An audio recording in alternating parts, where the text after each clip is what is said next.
Ashamedly, I am a fair weather biker, so I thought I would just take this opportunity now just to go through a few of the mods on some of the bikes that I've done over time, some of which have been pretty good mods and some of which have just been a complete waste of money. I hope you can hear me because I haven't got a proper mix set up yet for the GoPro, so we'll give it a go and we'll see how we get on.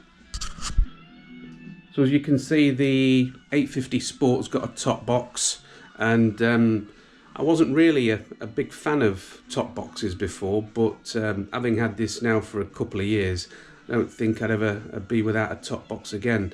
Really comes in handy for the tours and just to throw your stuff in. I'm still undecided on panniers, so I'm going to need a little bit of extra space this year. Planning a European trip through France, Austria, Switzerland, through the Alps, etc., and Germany.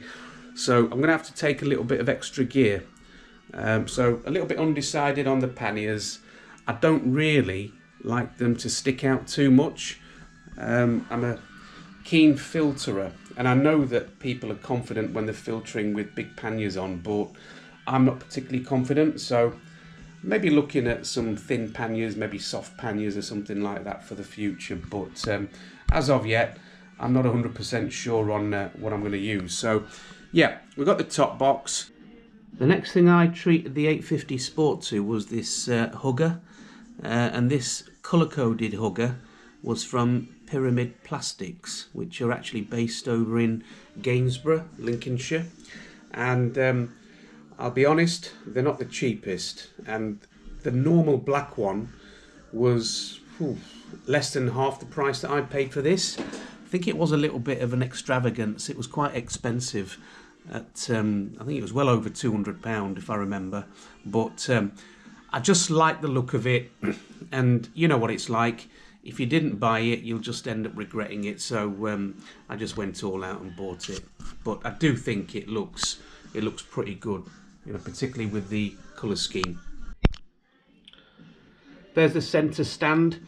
It's the same centre stand that actually fits one of the 900s, the Triumph 900 range.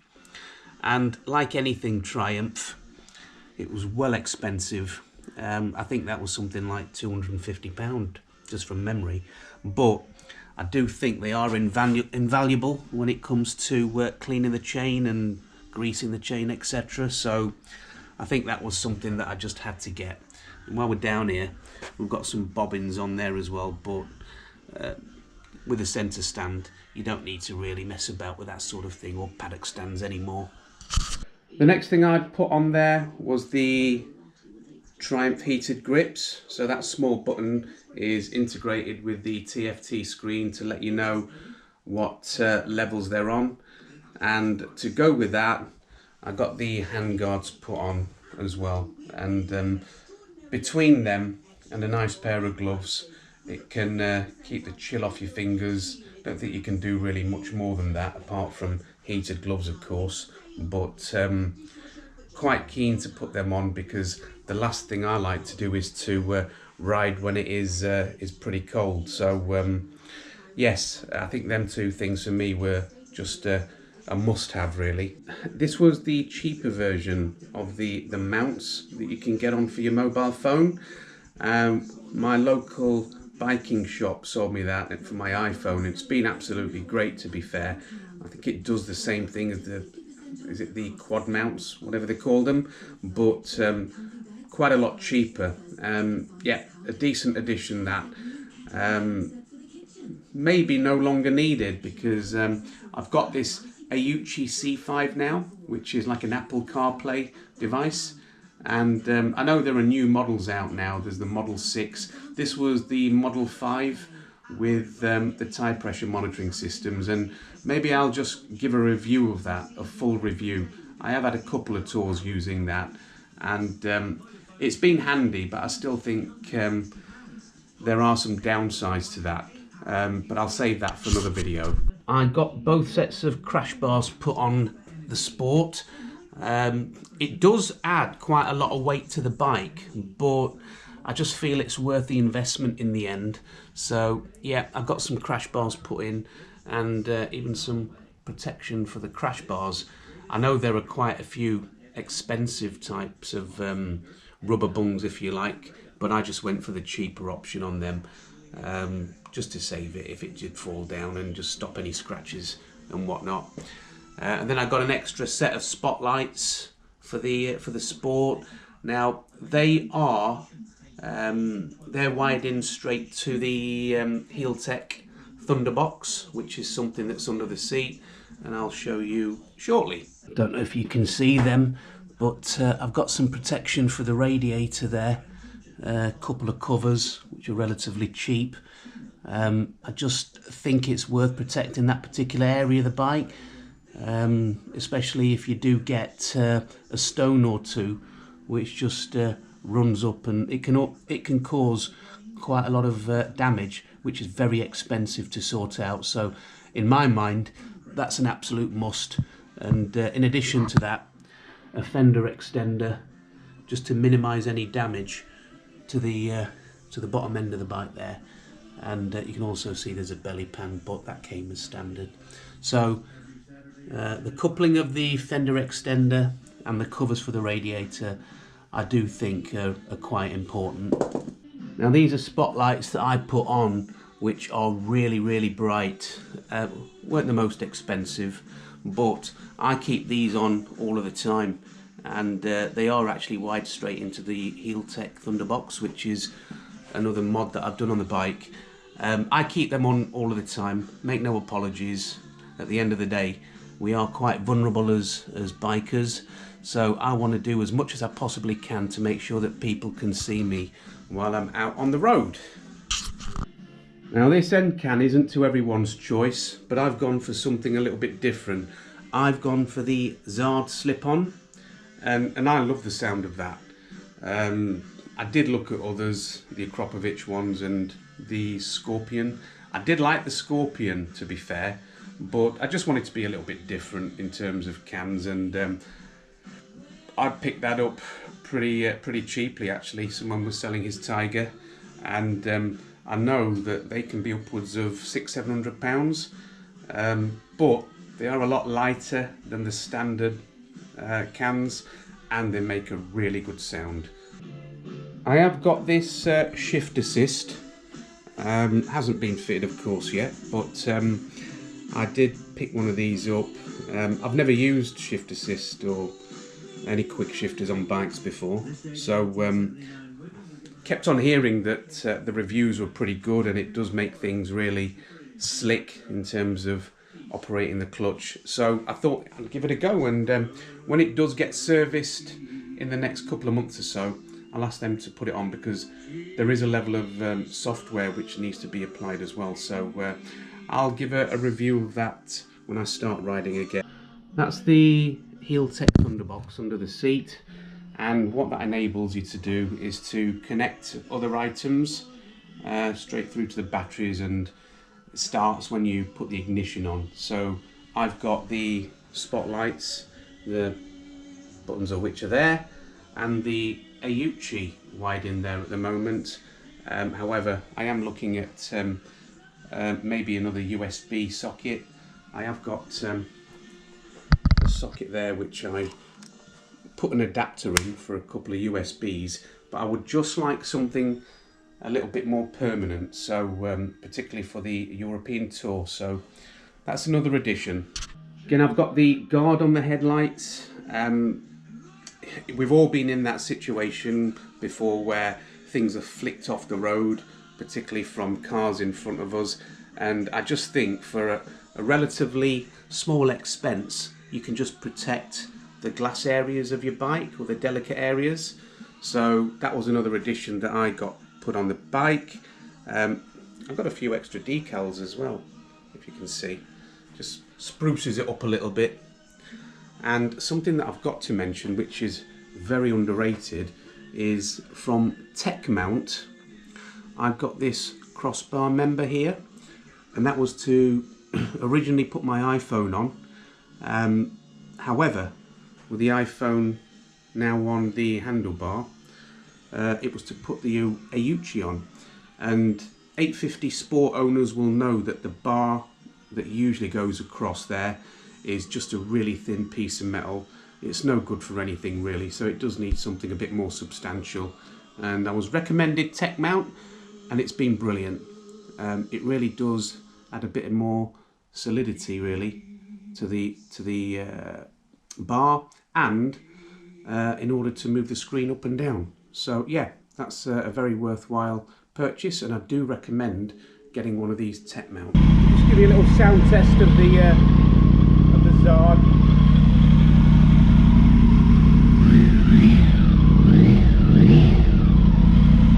I'm really happy with this Sport. I mean, I won't go through the specifications of it all. You can all read that on a Google. But I'm really happy with the, you know, the engine, T-plane crank they call it. I think something like that. A lot of low down torque, really easy to use, user friendly, and floating discs with the Brembo monoblock, you know, for safety. It's been a great bike for the last couple of years, and it's going to get some serious riding this year, but we'll wait and see. I'll do some reviews on some products, etc., as time goes on, particularly the Ayuchi and a couple of other bits, but yeah, that's the Tiger 850. Now on to my little favourite Street Triple R, which I bought brand new back in 2012, and although I don't use this as often as I would like to now because of the Sport, this thing has given me so many memories and been such a brilliant little bike for so many reasons. And I've toured so many times on this bike, and it has never let me down once. And it's such a fun bike to ride. I think I put it on the previous video. This thing has given me so many happy memories, and to be fair, it has been treated to quite a few mods, which I'll go through in a minute. If you're wondering what that is, by the way, that bike covered up is an SP Thou. I think it's about 25 years old, and it's my neighbour who's having his garage done up at the minute, so we've got it under here and it's covered. Absolute beast of a bike, that absolute beast of a bike.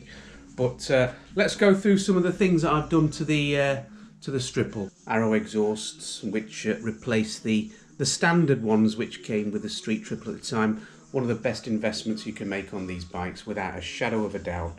A lot lighter, makes the bike sound brilliant, and it's just a nice bit of kit. Really good quality, really well made. Not cheap, but again, I looked on the second-hand market for people that were basically upgrading their bikes and taking off all the bits and pieces, so I got it at the fraction of the cost. I think these at the time new were upwards of £650 for the pair, but I think I paid about half that. And I think anything you do with a bike, you know, if you're going to do one thing, you've got to make it comfortable, but it's not a bad idea to change the exhaust system on, or just the end can in my case. Right, I got this seat completely reconfigured by Tony Archer over in Huddersfield, because the standard seat I didn't think was very comfortable at all, and I just wanted something a bit more comfortable, so I had this Triumph one done in basket weave. In all honesty, it's made a bit of a difference, but it's not a game changer. But it does look nice, and I think it was worth the investment at the time. About 150 quid, something like that, and it just reconfigures your old seat. So yeah, would I have it done again? Probably not, but I think it looks a little bit better. In terms of comfort, I don't think it makes much difference. I bought the Triumph Hugger, which just stops a lot of the stuff and the crud from going up the back of the bike, so that was another must for me. And I had the bobbins put in as well. I had a set of paddock stands at the time, which don't tend to use much anymore, and I know we don't need to display tax discs, but this is how far back it's going now since I've owned the bike. I've still got my old tax disc holder. Here I had the Oxford grips put on, They kept me warm on many a tour, so done a great job. And I actually think that these Oxford grips are a lot better than the heated grips on my Sport there. But no, great little addition. I think there are upgraded ones available now, but no, they've been brilliant. I had these Triumph bar end mirrors put on. I think they look a little bit better than the standard ones that just stick out of nowhere. And yeah, you can get a reasonable view of what's behind you with them. So yeah, happy with them. Also, while we're up here, I had the brake reservoirs, the billet brake reservoirs put on for the front, and I got the one for the rear too. So not cheap, nothing at Triumph is cheap off the shelf, to be fair, but a nice little addition, I felt. So I got the R&G casings on the engine, and also on the side there some bobbins put on. So it was one of those things, first new bike, I thought, well, we want to protect it as much as what we can do. So yeah, again, not cheap, but yeah, definitely worth having on, particularly them. I'm not so sure about the engine casings. I was told at the time if anything happened to the engine casings, you were talking mega bucks, so I just got it on as a precautionary thing. But I think they were the most important bits on that front. But that has been a brilliant bike, and I think that they're a classic. Even the ones from 2007, I think they were, the ones with the round headlights. You know, they still fetch good money. They're still brilliant bikes to ride, and they're ever so forgiving. You know, very light, very powerful. You know, you can do what you want to do on one of these bikes, and you don't need a 1000cc engine, as I put in my last video. So yeah, I think one of my all-time favourites, and certainly not something that I can let go of in a hurry. But that's my Street Triple. There she is. Still sounds great after all these years.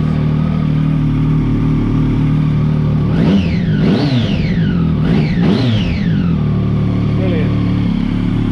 Love it.